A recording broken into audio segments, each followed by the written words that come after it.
Hey founders, this is the SaaS Boss Show, the podcast for SaaS founders in the growth stage who want to get unstuck, build high-performing teams, and get clarity about how to build a profitable startup. Every week, I interview SaaS consultants, coaches, and experts who work with dozens of startups just like yours and share their best strategies to overcome the daily challenges of growing a profitable SaaS. My name is Natalie Luneva, and I'm a growth and leadership coach to SaaS founders. And I'm also married to a SaaS founder. And I'm so pleased that you've joined us on this conversation. Hi, everyone. Today, it is my pleasure to speak with Austin Ford about how to stop churn and get forever customers. Austin is the CEO of the Challenge Funnel, where he leads a team of experts who help SaaS companies unlock the single most powerful funnel that helps grow companies while increasing your customer retention. Welcome to the show, Austin. Thank you, Natalie. I'm glad to be here. I'm excited. For anyone watching the video, you'll see that Austin is wearing a crown. Tell us more about that. So the crown is about me finding my purpose. So about 3 years ago, I started my online digital agency, and we were doing everything. I was like the everything king. So we were building chatbots, we were building all kinds of different funnels for different people. We were doing Facebook ads. In fact, there was one particular point where I was so desperate during that first year running my agency, we actually got somebody over the phone, and she was like, "Can you run Pinterest ads?" We sold her that we could run Pinterest ads, and then I would go and learn how to run Pinterest ads on YouTube. And then we ran the Pinterest ads for it. And then shortly after that, I was also in the 2 Comma Club X program with Russell Brunson with ClickFunnels. I had joined that program, and my idea was to keep growing my agency and to get help from that program. Well, about a year into that program, I ended up not having much more success because I was still kind of doing everything. After the program was about over, the last trip we had was a marketing cruise. So we went on a marketing cruise, and I was sitting at a mojito bar having a mojito, and I had this influence marketer come up and start talking to me. And she was like, so what's your biggest problem? And I told her that I actually had like a panic disorder because anytime we got a new customer on the phone, because I needed money so bad, I would sell them whatever they wanted, right? So it ended up being funnels, chatbots, Facebook ads, Pinterest ads. Like, it was absolutely crazy. She said, well, the number one way you solve that issue is you have to niche down, find a particular person and solve a very specific issue for that person and charge them a lot of money. And I was like, okay, easy for you to say, what should I do? Because I was doing everything, right? And so she was like, well, what are you really passionate about? I like funnel building. So planning the funnels out and then building the funnel and then optimizing and running traffic to it. So she was like, great, you should pick a funnel. Which funnel are you going to pick? And she started going back and forth with me. She was like, well, what about like webinar funnels? What about high ticket application funnels? Things like that. And I was like, no. And then finally she said, well, what about challenge funnels? And I was like, what's a challenge funnel? And she was like, it's like an experience that people get to go through in a certain amount of days and they achieve a certain result. And I was like, oh my gosh, that sounds amazing. And I was like, I'm going to be the challenge funnel king. So to sum it all up, the crown is me finding my purpose. How did you start working with SaaS founders? Okay, so ClickFunnels, for people that don't know, it's a funnel builder. They create a 30-day experience that says, hey, like, we'll show you how to create your first funnel within 30 days and then understand, the basics of direct response marketing and things like that. So what they do is they get them to pay for the challenge on the forefront. So it's $100 a join. And the result that the customer is going to get is that they're going to build their first funnel within 30 days. Well, little do they know that they're going to be using ClickFunnels during that challenge. And ClickFunnels has the benefit because they're teaching them not only how to build a sales funnel, but also how to use their platform to get that result. Once somebody builds something, usually on your platform for any software, the stick rate's pretty high. They don't really want to go anywhere after that, especially since they learn from you and learn your systems and things like that. So I guess the way I started working with SaaS founders is that they saw the experience of that. I became really well known in my industry as the challenge funnel king, and they started booking phone calls on our website.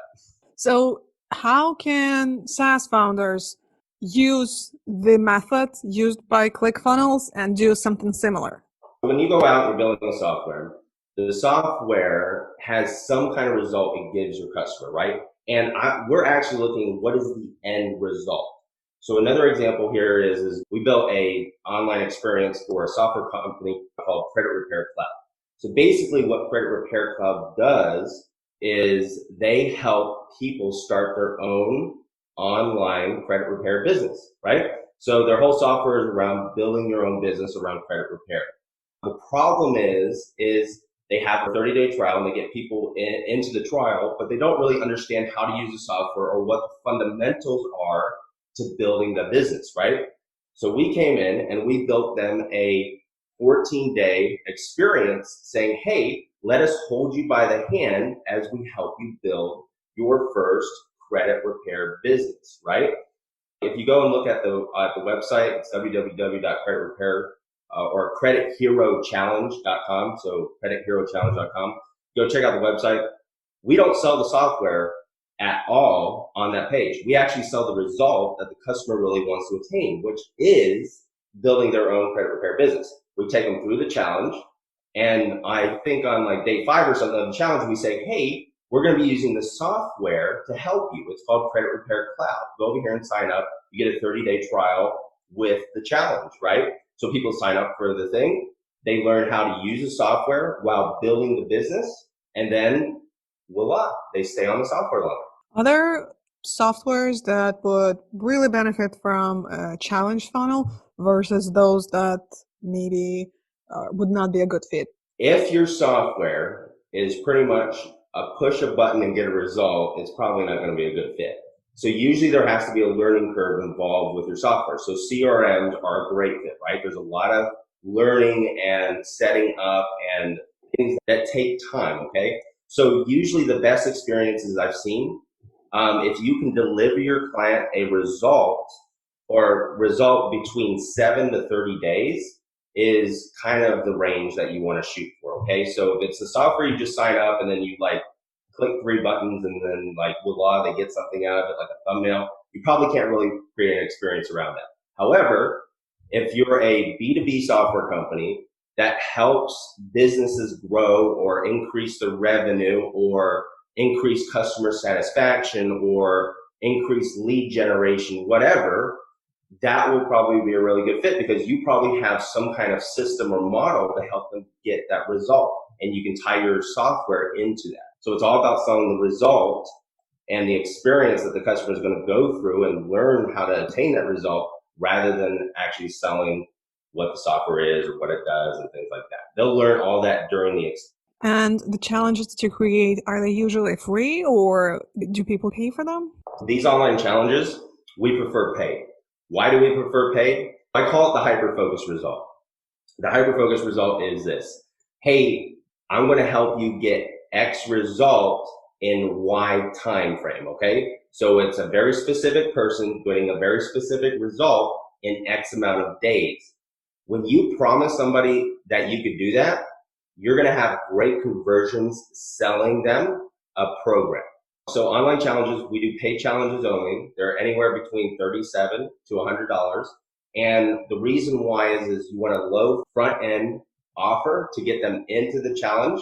I mean, because if somebody looks at that, so example again with the credit repair challenge, so we only sell for 47 bucks. People look at that and be like, wait a minute, you're telling me that you're going to help me set up my credit repair business and help me get started, get my first customers in 14 days, and all I got to do is pay you 47 bucks? No brainer, right? The software on the back end, they actually sell their software for $179 a pop. The software on the back end is where you're going to make your money, right? So the idea is to not do a free challenge, but to sell the challenge on the front end so you can spend more money to acquire customers, right? Right now, we're running ads and we're getting customers to purchase a challenge for around $23. And the average cart value for this particular challenge is $80. So they're actually making money on the front end and then getting people on their free trial, right? Because we're selling the result, not the software. So basically, this is going to help if a software is really difficult to grasp and it's not within clicking a few buttons and it takes a few days to get it set up. Then what the customer is getting with this challenge is basically a streamlined experience where they understand how to solve their problem, which is obviously the whole reason for them to buy your tool is not to use your tool, but to actually accomplish what they want to be done with your tool. So what you're saying is that you're selling them on this end result while teaching them how to do that using your software. Exactly. Yep, exactly. So if you're a software owner, I highly recommend reading this book, Retention Point. It's by Robert Schraub, and it's basically the single biggest secret to membership and subscription growth. But what's really interesting about this, he doesn't talk about what I do particularly, but what he talks about in this book is basically everything that a challenge funnel does for your customers.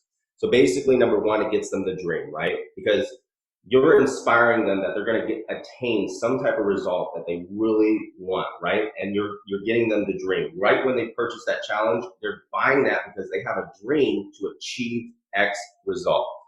Belief's important. So the first couple of days of any challenge that we do, we instill belief in your customer. So this is as easy as just showing case studies of other customers getting the result that you're telling them that they can get utilizing your software, okay? A goal. So the third thing he has here is a goal. So with all these challenges, everybody has a specific goal that they have in mind. Again, if I'm thinking of ClickFunnels' goal is, hey, we're going to help you achieve a funnel in 30 days, right? And then that's the next one is time. So there's a time frame when everybody's going to actually complete this thing. Focus, it's hyper focused. Hey, for the next 7 days, we're going to just focus on this one thing. This is all you got to do to get to accomplish X, Y, and Z, right? The curriculum, the wins, recognition, and then upsells. Challenges are really powerful since they've gotten to know, like, and trust your brand. To upsell them additional things afterwards, we try to sell a high ticket product or a high ticket coaching program behind the challenges that includes additional subscription length to the software. So I highly recommend reading that book, Retention Point, because it's all about how do you cultivate those dream customers. But essentially, we've packaged all that and put it into the challenge model. Give us some really cool, interesting examples how you've created those challenges for your clients. Give us an example of a software and then what challenge was that? Yeah, so another example is Review Kangaroo. So Review Kangaroo came to us and they were like, we have an awesome product. They actually sell their software for $1,800 a year. So it's like a subscription. But they're having a problem educating their customers on why it's important to have online reviews. To give some context, Review Kangaroo is an online program that boosts reviews online for HVAC owners, and it's for plumbers and service-based businesses. So as soon as they're done with a customer, they send them a text and it says, rate your experience, blah, blah, blah. If it's more than 4 stars, it pushes it to all the major review sites like Google, Yelp, to all the major platforms. If it's less than 4 stars, it pushes it to customer service. So the companies never get a bad review, and the more reviews you have online, the better your presence and the more customers you're going to get. So we're building a 7-day experience educating the customer on how to. So basically the result is, let us help you skyrocket to number 1 in your local market on Google and Facebook in just 7 days, right? So how do you get the number 1? Well, during the challenge, so it's $100 for them to join, and then during the challenge, they actually talk about why online reviews are powerful, right? And they show them, this is key, they actually show them how to do it manually during the challenge. And then after the challenge, they're like, okay, now I know that was a lot of work to do all this manual stuff. Guess what? We made a software over here that actually automates this entire process. So then they get them to book a call and then they sell them into the software. So that's another example. I actually met the founder a couple of years ago in Phoenix at HubSpot conference, I think. So very funny that you bring up this particular example. Oh, really? What results did they achieve? So we haven't launched it yet. We're still building it. Oh, you're still okay. Yeah. Do you have any that you've already launched? Yeah. So with the credit repair challenge, that's live and running right now. So we do a pre-launch, first of all, utilizing their existing list. So my idea with my customers is to say, hey, what I want to do is I want to do a pre-launch to your existing list and get you all your money back without spending any money on ads, right? We did a pre-launch for credit repair challenge. We had I believe they had a list about 40,000. They got about 1,600 of those people on a hot list. And out of the hot list, they had 423 purchases, right? For a $37 challenge. So they made over $30,000 on the front end. And then they had a 997 product on the back end that converted at 10%. And then they also got about, I believe, 50% of those people who joined that challenge and ended up initiating their software subscription, which is $179 a month. So you can only imagine about 200 of those people, you're looking at like an additional 25 grand added to their monthly recurring revenue. That's a great example for a software company who has already a base of customers or leads, right? Would this approach work for someone who does not have any leads? Yeah. So as Dan Kennedy says, like whoever can spend the most to acquire customers is going to win, right? And the problem with a lot of these software companies is they spend a ton of money getting people on a free trial, and then that person ends up not staying on the platform. They drop off before they get charged, or they're only there for a couple months, right? Because there's no education about how they can use the software to get the result in the first place. So we've been seeing, around $20 to $30 average cost per purchase through Facebook ads, actually, which is great. And remember, they're paying for the experience. They're not paying for the software. So if you can create an experience and get them in at that low barrier offer, there's plenty of possibilities for you to upsell, retain those customers during and after that experience. So yes, is this a viable solution for software companies that are brand new? Of course. It might just take a little bit additional ad spend and budgeting to just kind of hone in who that audience is. On average, how much ad spend do your clients need to invest on a monthly basis to start seeing results? I would say anywhere between, on the lowest end, 3,000. On the higher end, like we would prefer to have $5,000 to $10,000 ad spend budget. But again, the whole idea of creating these type of funnels is because they're self-liquidating offer funnels. So every single penny you make from the experience should actually be dumped right back into ad spend. Let me look. Since we're sharing our screen, and anybody that might be watching the video on this, actually, let me pull up some stats real quick. So this is a real client, and this was profitability pre-launch here. So again, this client had a list of 40,000 again, right? We had 1,600 people join the hot list. They ended up making around $30,000 on the front end. So that money right there needs to go back into ad spend. That's the whole goal of creating a self-liquidating offer. Now for the back end, when we're running traffic to these particular challenges, it's going to be a mix between cold and warm. So what we do is we like to take the list of who's already on your software, who's already purchased the challenge, blah, blah, blah. We're going to create a lookalike audience from that and find more people who like your stuff. Now we're actually seeing a conversion rate for the credit repair challenge at about 8% on the front end, and they bumped the price up to $47 now. So we've run this challenge a couple times already. They've got an additional 400 people inside of it. About 60% of those people are starting on a new trial. And if every single one of those people actually ends up staying on the software, which it's very highly they will, going through the experience with you, that's an additional revenue stream of, $30K monthly recurring revenue. Okay. So back to your original question.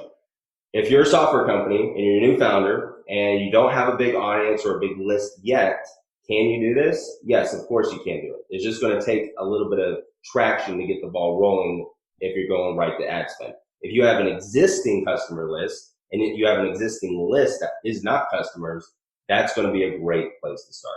Cool. Do you have any other examples besides the two? Really, what I'm looking is to share with the listeners to get their ideas spinning, what they can do with their software and what their challenge can look like.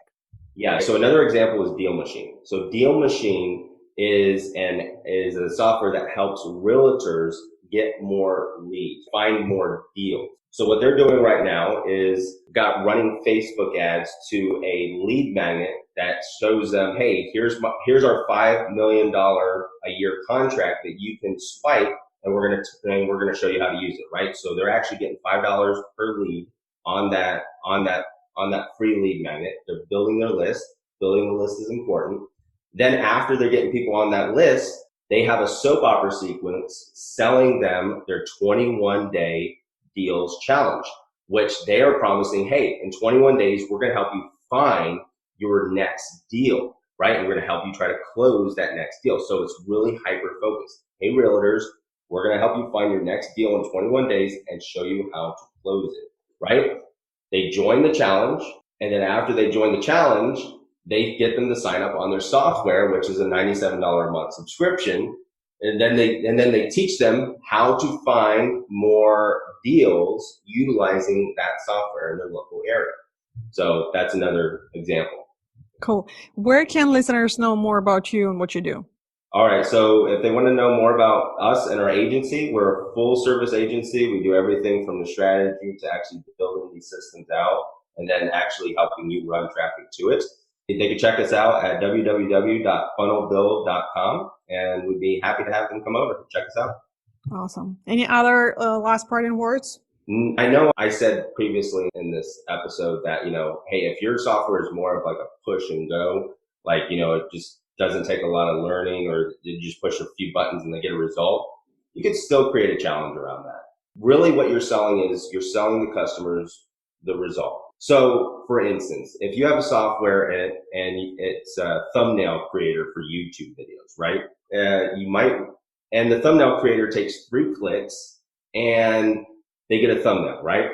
You can't really make a challenge around that. However, you can make a challenge around how to get more engagement and views and create awesome looking YouTube videos, right? And then during that experience, you say, okay, now we're going to make the thumbnail video for the YouTube. Go over here and sign up on the software. There's a 14-day trial, blah, blah, blah, right? So even though it doesn't take a lot of skill to use that software, you can still create an experience on the forefront to sell that product. Very cool. Austin, thank you so much for all those nuggets of wisdom. This has been great. All right. Thanks, Natalie. I appreciate you having me on here. And that's it for this episode. For those tech founders who have a remote team, I have a question. Do you find yourself that it's much faster for you to do things by yourself than waste all of that mental energy delegating tasks to someone? And so you either don't hire anyone, or if you already have a remote team, you're guilty of doing those tasks by yourself because there's just so much energy goes into delegating the tasks and then just managing people. Are you able to take a few days off and not be worried that your servers will go down or your support is going to blow up?